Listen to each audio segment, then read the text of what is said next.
요한계시록 16장 1절에서 11절 말씀. 또 내가 들으니 성전에서 큰 음성이 나서 일곱 천사에게 말하되 너희는 가서 하나님의 진노의 일곱 대접을 땅에 쏟으라 하더라. 첫째 천사가 가서 그 대접을 땅에 쏟음에 짐승의 표를 받은 사람들과 그 우상에게 경배하는 자들에게 악하고 독한 종기가 나더라. 둘째 천사가 그 대접을 바다에 쏟음에 바다가 곧 죽은 자의 피같이 되니 바다 가운데 모든 생물이 죽더라. 셋째 천사가 그 대접을 강과 물 근원에 쏟음에 피가 되더라. 내가 들으니 물을 차지한 천사가 이르되 전에도 계셨고 지금도 계신 거룩하신 이여 이렇게 심판하시니 의로우시도다. 그들이 성도들과 선지자들의 피를 흘렸으므로 그들에게 피를 마시게 하신 것이 합당하니이다 하더라. 또 내가 들으니 제단이 말하기를 그러하다. 주 하나님 곧 전능하신 이시여 심판하시는 것이 참되시고 의로우시도다 하더라. 넷째 천사가 그 대접을 해에 쏟음에 해가 권세를 받아 불로 사람들을 태우니 사람들의 크게 태움에 태워진지라. 이 재앙들을 행하는 권세를 가지신 하나님의 이름을 비방하며 또 회개하지 아니하고 주께 영광을 돌리지 아니하더라. 또 다섯째 천사가 그 대접을 짐승의 왕자에 쏟으니 그 나라가 곧 어두워지며 사람들이 아파서 자기 혀를 깨물고 아픈 것과 종기로 말미암아 하늘의 하나님을 비방하고 그들의 행위를 회개하지 아니하더라. 아멘. 요한계시록 16장은 마지막 심판 시리즈인 일곱 대접 심판으로 세 가지 심판, 즉 일곱 인, 일곱 나팔, 일곱 대접의 완결판이라고 할 수 있습니다. 이제는 더 이상의 기회가 주어지지 않는 최종적인 심판인 것이죠. 1절을 보시면 하나님께서 일곱 천사들에게 진노의 대접을 땅에 쏟으라 라고 명령하는데요. 여기서 말하는 땅은 단순한 지리적 개념이 아니라 계시록 전체에서 하나님을 끝까지 거부하는 사람들을 총칭하는 단어입니다. 그러니까 하나님의 진노는 분명히 믿지 않는 자들을 향한 것이죠. 2절에서는 짐승의 표를 받은 자들, 그 우상에게 경배한 자들에게 악하고 독한 종기가 생긴다고 하는데요. 중요한 점은 이 심판이 하나님의 인침을 받은 자들과 성도들에게는 해당되지 않는다는 사실입니다.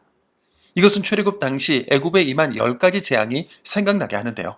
엄중한 심판 속에서도 이스라엘 백성들이 살던 고센 땅은 보호받았던 것과 마찬가지입니다.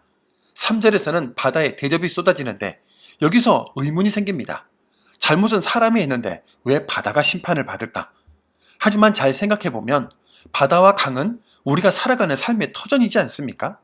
사람이 죄를 지으면 그 죄의 결과는 피조세계 전체에 영향을 미칠 수밖에 없죠. 이스라엘 백성들이 하나님께 가나안 땅을 받았을 때 말씀대로 살지 않으면 땅이 너희들을 토해낼 것이라고 경고하셨는데 오늘 본문도 이와 맥락을 같이 하는 겁니다. 삶의 터전이라 할 수 있는 땅과 바다, 강이 심판을 받는 것은 단순한 환경 재앙이 아니라 인간의 죄가 얼마나 무겁고 치명적인지를 보여주는 상징이라고 할 수 있죠.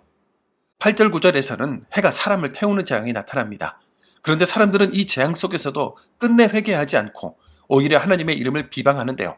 이것이 바로 하나님의 심판을 받을 수밖에 없는 이유입니다. 하나님의 심판은 결코 무작위적이거나 과한 것이 아니라 의로운 심판인데요. 본문 6절 7절입니다.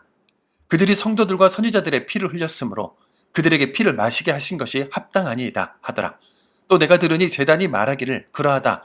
주 하나님 곧 전능하신 이시여 심판하시는 것이 참되시고 의로우시도다 하더라. 다섯 번째 재앙은 드디어 짐승의 왕자에 대접을 쏟습니다. 그랬더니 그 나라가 어두워지며 사람들이 아파서 자기 혀를 깨문다고 하죠. 그런데도 오히려 하나님을 비방하고 회개하지 않는다는 것이 충격적입니다. 우리는 오늘 말씀을 묵상하며 우리가 사는 이 시대는 어떠한지 생각하게 되는데요. 눈에 보이는 큰 박해나 환난은 없지만 어쩌면 더 신앙으로 살기 어려운 시대는 아닐까요? 그래서 오늘 우리는 다시 믿음의 허리띠를 동이고 편안함에 길들여진 나태함, 근거 없는 자기의 안에서 잠들 것인가? 말씀을 읽고 묵상하는 것, 회개하는 것으로 깨어 있을 것인가? 깊이 고민하며 살아야겠다는 생각을 하게 됩니다. 주님이 다시 오셨을 때 우리 모두를 향해 믿음으로 잘 견뎠고 승리했구나. 정말 고생했다. 말씀해 주셨으면 참 좋겠습니다. 사랑과 공의의 하나님, 오늘도 말씀을 통해 하나님의 심판이 얼마나 의롭고 거룩한지 묵상하게 해주셔서 감사합니다. 하나님, 우리는 때로 이 세상이 영원할 것처럼 살아갑니다. 심판이 없을 것처럼 방심하고 죄의 무게를 가볍게 여기며 하루하루를 흘려보낼 때가 많았습니다. 그러나 오늘 말씀을 통해 다시 마음을 붙잡고 하나님의 공의 앞에 무릎 꿇으며 하늘의 뜻을 이 땅에 이루어가게 해 주십시오. 고난이 없어 오히려 믿음이 무뎌진 이 세대 속에서 진리의 말씀을 붙들고 살아가게 하여 주옵소서. 예수님의 이름으로 기도드립니다. 아멘.